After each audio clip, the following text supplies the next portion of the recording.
want to thank you guys for coming out today, and first I just want to recognize that you're taking the time to learn more about your health, which is awesome because not enough people do that, and that's really what pushes people kind of over that ridge of finding where your actual health potential is.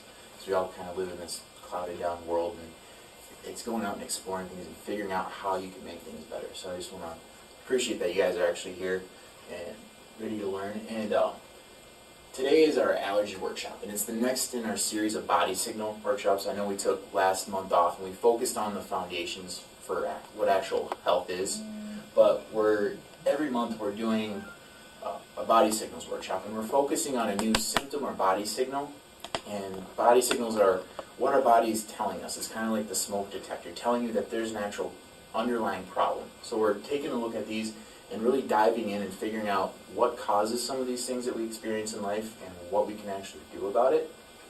And this allergy one kind of hits with me more because when I was little, I was that kid. I was a kid allergic to everything. I had asthma, I was allergic to food, pets, dust, you name it. And now I'm the complete opposite, where if I want a sick day, I can't get one. If I wanted to, I can't really catch anything. But what we want to look at is what's changed. Obviously, it wasn't the outside environment that's changed. It was something within the cause of the problem that's changed. So we want to dive in and look at the cause of the problem and what we can do to take steps to make it better. So that's what I want to look at today. And I always like to start the body signals workshops taking a look at this picture, because the iceberg analogy really ties in with what we want. Because with an iceberg, you can see about 10% of the iceberg. That's the part you can see, but you can't see that underlying cause below the surface. So if we were to approach this iceberg like we approach our health, we would go in and we'd see if we could chip off that top part. But if you actually found a way to do that, what would happen if you left and you came back the next day? It's going to rise up even bigger and worse because you didn't address the underlying problem below the surface. So that's what we want to take a look at. Up here's the allergy problems you're noticing. We want to see what's causing those. So these are a lot of the atopic syndromes. These are more of the common ones we see. So we're going to talk about allergies, we're going to talk about problems, we're going to talk about asthma, eczema, and those are the common ones we see in our office, and they all really apply because we're going to talk about the immune system and how it affects the body. And whenever we're looking at a topic like this, it's important to kind of take a look at the questions that we see coming in. These are the questions we generally see surrounding allergies.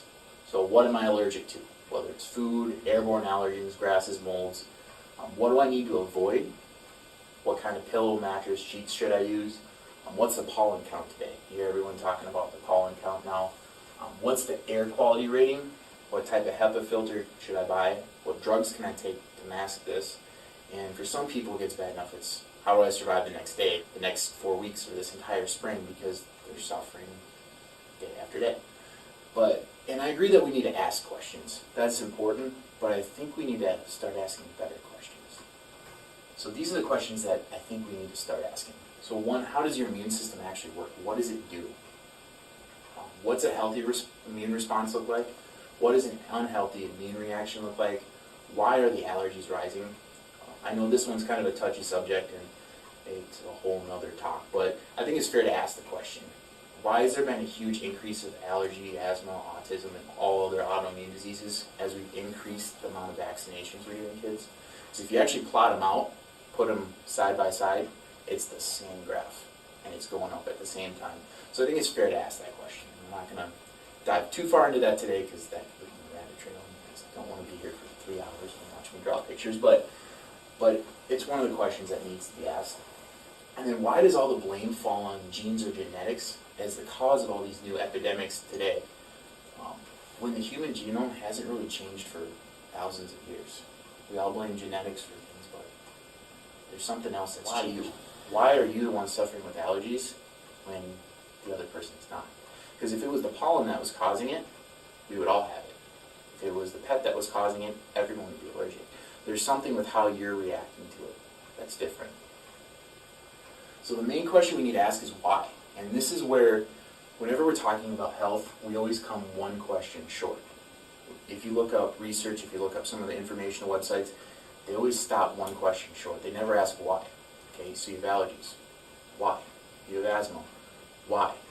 They're looking for how can we cover it up, not why it's there in the first place. So I think we need to stop and ask the question why a little more often. And through this talk, we're not going to ignore that there's things that we can't really change. There's certain parts of your environment that you have control over, but there's certain things you can't. You can't control the pollen outside.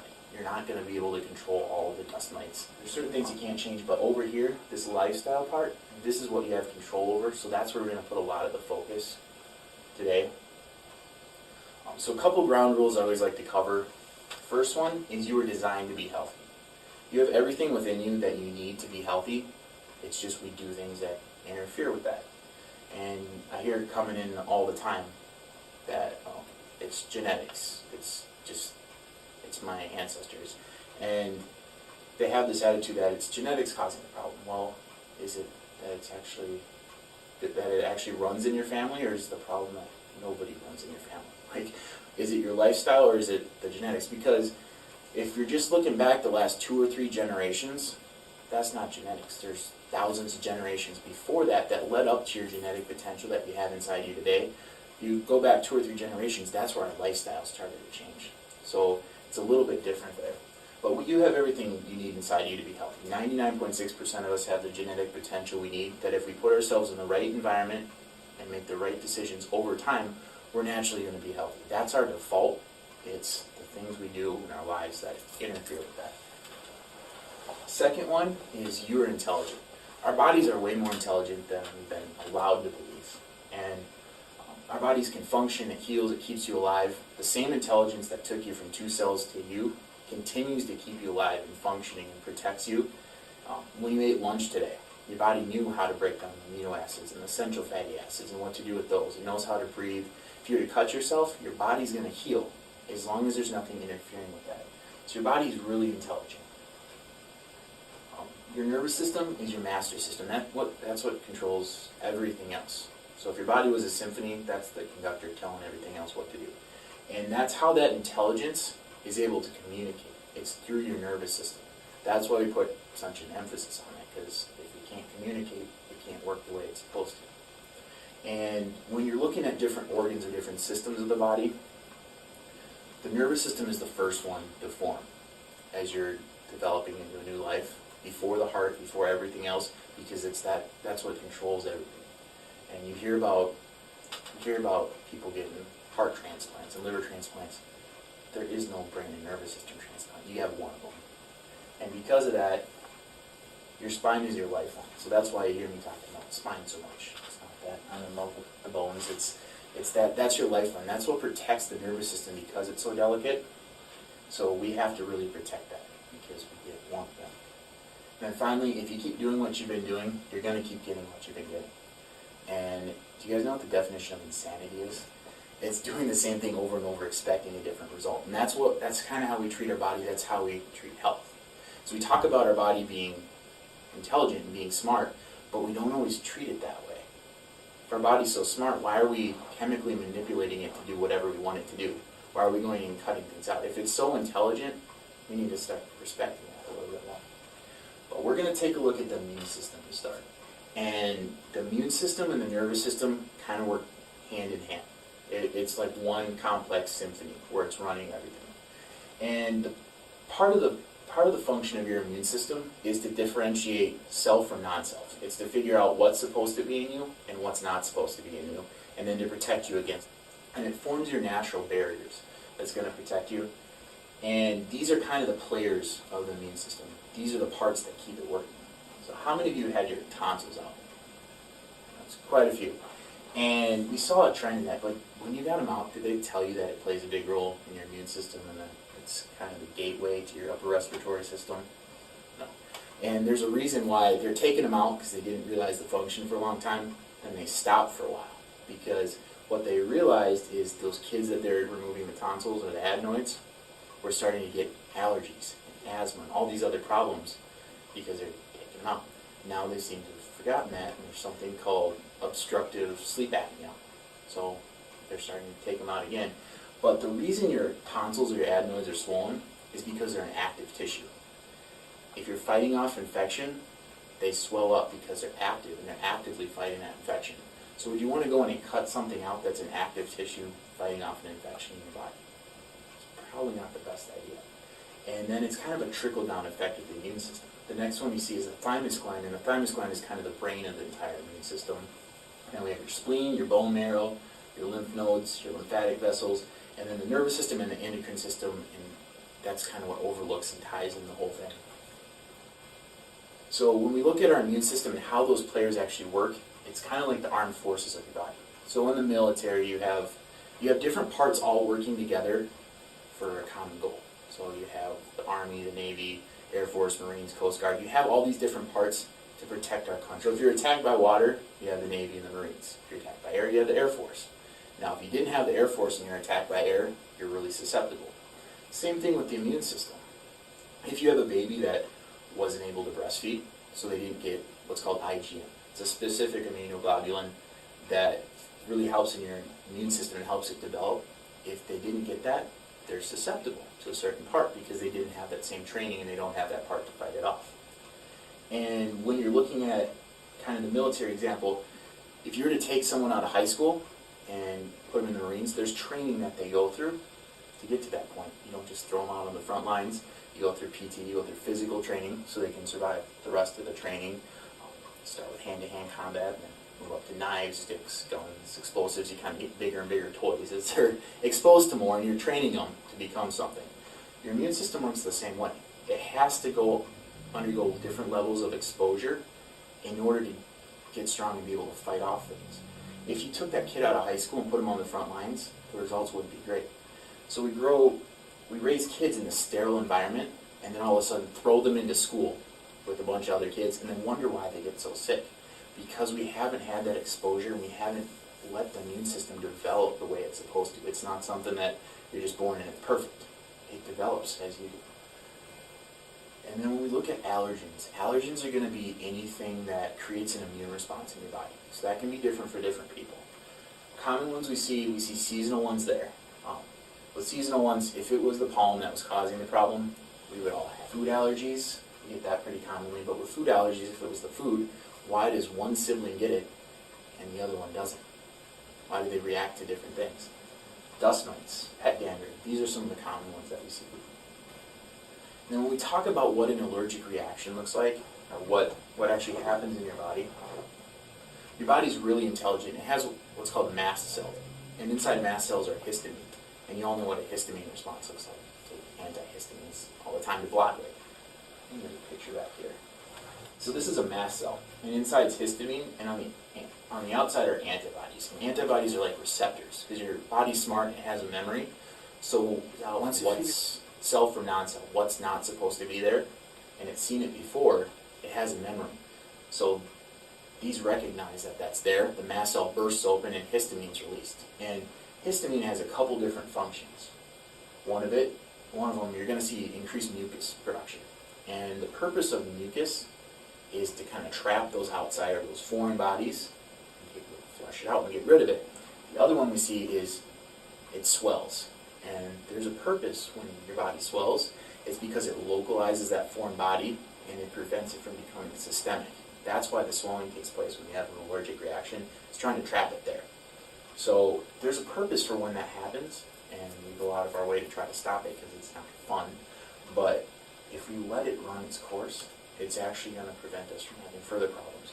The problem runs when the body kind of becomes overreactive, and it reacts almost too sensitively. And we're going to take a look at a couple things, why that happens in some people, not others. Because a lot of times it comes down to, it's a behavioral problem. Now, when you have a behavioral problem with kids, kid throwing a fit at the table, it's usually not one thing causing it, it's a whole bunch of little things adding up. So we're going to take a look, and we're going to do a little demonstration here. And you might want to watch out because this could splash. But are you kidding? We'll see. You can sit there. So I have this glass, partly full of water. I want you to picture this like your body. So our body's mostly water. We have body chemistry, a bunch of stuff in here. In this part here, where there's no water, that's your threshold. That's the flexibility within your body. Within each function of our body, there's a little bit of breathing room that's considered healthy. So you have your blood pressure, that can go within a certain range, and it's considered healthy. You have your body temperature, same thing, it's going to go up and down, but it's supposed to do that. You have the same kind of threshold when it comes to your immune system. But there's things that we can do in life that interfere with that.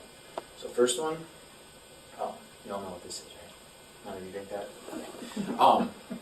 Pop, or soda, depending on where you're from, it's filled with a lot of sugar.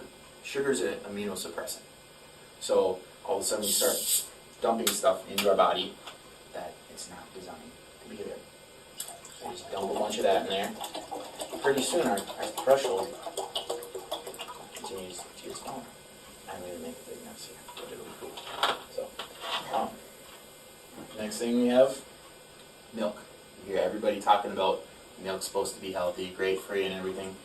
Milk has something in it called bovine albumin, and it's really, really good if you're a baby cow, but not if you're a human, because we don't have the enzymes to break it down. Everybody's allergic to milk. We all have an immune response, either clinically or subclinically. So if it's clinically, you see the symptoms because of it, but we all have a response with our immune system to milk because they're not designed to break it down. Please. So start dumping a bunch of that in there. And then you hear parents talking about juice is the same thing as the fruit, right? Or orange juice is the same thing as the orange. It's like when you take the juice part, it's actually filled with sugar. If you were to eat the whole thing, it'd be fine, because that's where all the nutrients are. There's a lot of sugar. So you start dumping that in. And this is about the point. These are the people you see right here that walk around and they're not sick at all. But the second they walk by a field, or they walk into a room that used to have a dog in it, all of a sudden their nose starts running and they start getting sniffles, because any little thing is going to push them over the edge. But we keep dumping stuff into us in our lifestyle.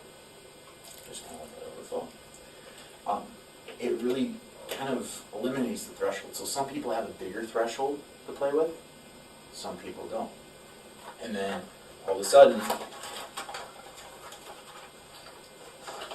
in case you thought the mess was done. So you walk by a field, so you have ragweed, and you have pets, you have dust mites, and we keep seeing it splash up. And then we take our great American diet. And donuts are diet food, right? There's a hole in them, so you're not eating the whole thing. It's just part of the donut. So we dump that in there. And we wonder why our cup's continually overflowing. It's because we've gotten rid of that threshold. And what it does is it limits what the body has to work with as it's trying to adapt. So as we face those stresses, it doesn't have that same threshold to adapt to. So any little thing pushes us over the edge.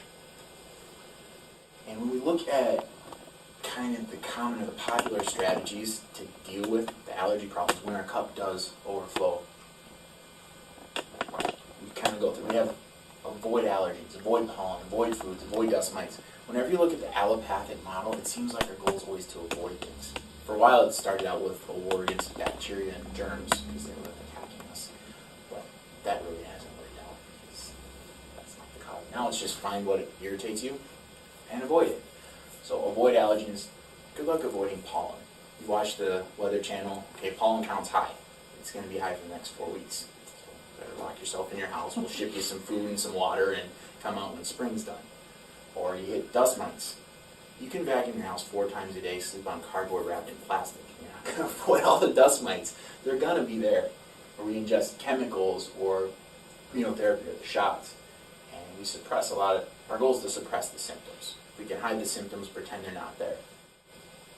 Drugs actually do work. They do their job. We can put drugs or chemicals in our body and manipulate our body to do whatever we want. And my question is, are we healthier because of it? Because it's always going to work. But is it the smart thing to do, and are we healthier? Because drugs are great for crisis care. If you get stung by a bee and it is a life or death situation, there's a reason there's epinephrine there. But the problem is our society's gotten into this lifestyle where we use the drugs to mask the symptoms and pretend we're healthier. And there has to be a better way. And the cause of the problem is left unresolved. When we look at health, or what actually leads to our health, it's the body's ability to respond and adapt readily and appropriately to itself and or its environment. So it's not the pollen and all the stuff coming at you from your environment. It's how you can recognize and adapt to it that's going to lead to what your health ultimately is.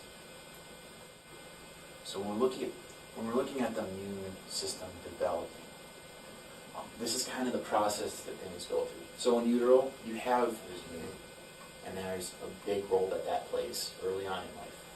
Then there's the delivery process. The delivery process jump-starts the immune system. There's a purpose for the delivery process, the vaginal delivery. It jump-starts the immune system and gets everything started. Getting your spine checked. So your baby, you're crammed in there under your mom's diaphragm with your neck cranked to the side, and then you go through the birth process and have someone pulling and twisting on your neck.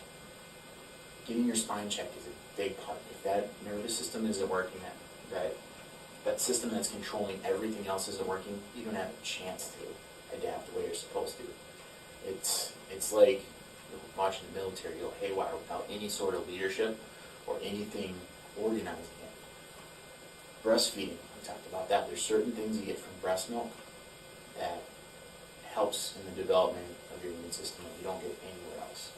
And there's actually found that there's actually communication between the baby and the mom during breastfeeding.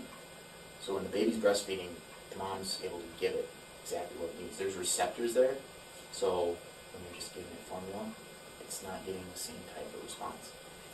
Infection. The body goes through infections. It's kind of a training process. There's a purpose for infections, or our ability to fight off infections, because it's getting stronger, it's recognizing things, learning how to fight it off.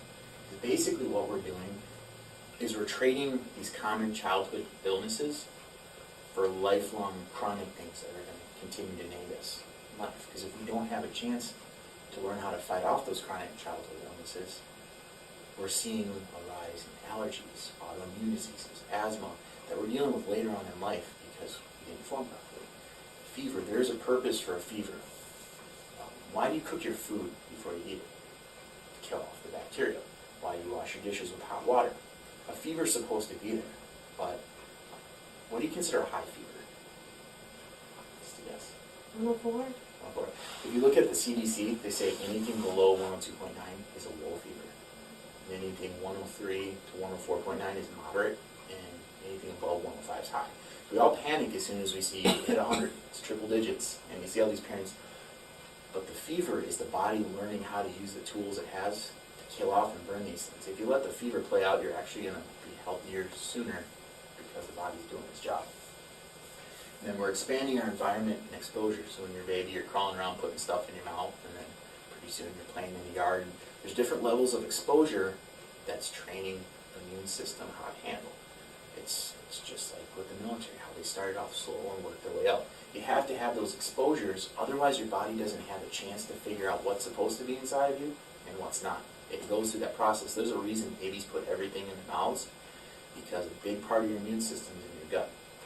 So it's putting stuff in its mouth, and the immune system's able to have exposure to it. Then there's your lifestyle, and then the different levels of toxicity. So when we're looking at things that interfere with the process, you have C-section. You don't have that initial jump start to the immune system. There are purposes sometimes when that's necessary, but now we're doing it out of convenience, and that's where we're really missing it. Subluxation. So you hear me talk about that all the time. But when there's interference to that nervous system, one, you can't develop the way that you're supposed to, and your immune system's not going to have a chance to work the way it's supposed to. You're not going to be able to adapt. So when you start throwing stresses at it, you're not going to be able to adapt efficiently and work with even what you have. Inoculation, vaccination, basically the shots and the impact that it has on the immune system. Formula, because you're not breastfeeding. And we have antibiotics, antihistamines, those things that are trying to take the place of the immune system instead of letting it develop.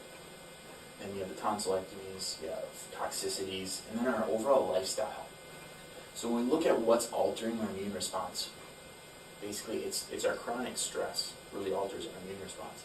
We have the three different stresses: thoughts, toxins, traumas. So the stuff you do, or kind of the stress you're under, plays a huge role in your physiology, on how your body works. We're all constantly in this fight or flight stage. We never give our body a chance to rest and digest. And that really pushes us over the edge, and it kind of shuts down our immune system because we weren't designed for that. So if you're in fight or flight stage, what that was ultimately designed for is if you're running for your life or fighting for your life. Immune system and fighting off germs is not a big priority in that circumstance. Toxins, so we talked about mess, that's our bad. That's turning into a solid bad way. And then the different traumas, or the things that can actually happen to either parts of our immune system or parts of our nervous system that controls the whole thing, like subluxation, that's going to interfere. So what do we do now? Where do we go with this?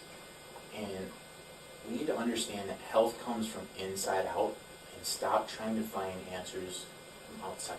It's not the pollen or the things we can take to mask it. It's what we can do so that our body can adapt to those stresses better. That's where health comes from. That's where the answer lies. And then there's things we can stop doing, and then there's things we can start doing too. So stop doing, so don't interfere with the development process. It's smart, it's there for a reason. There's a reason why there's all these steps, and it's to become stronger. Decrease your mental stress. If you don't give yourself a chance to rest, it's not going to help you out at all, and it's going to continue this process of this chronic stress that's really leading to problems. Decrease immune system irritants in the environment. Stop sterilizing absolutely everything. Your body needs to be able to have that exposure in order to be strong. Decrease some of those mucus builders in your diet. Start doing a list. Natural immune system development. Go outside, play in the dirt. Get that exposure. Super hydrated. We all walk around dehydrated. When you're dehydrated, your body increases histamine production. And it's kind of part of the replacement process. If you continue to drink water, you're going to be better off in a whole lot of areas. We're all dehydrated. Promote purity and sufficiency. Watch out for those toxins that we're dumping inside of us.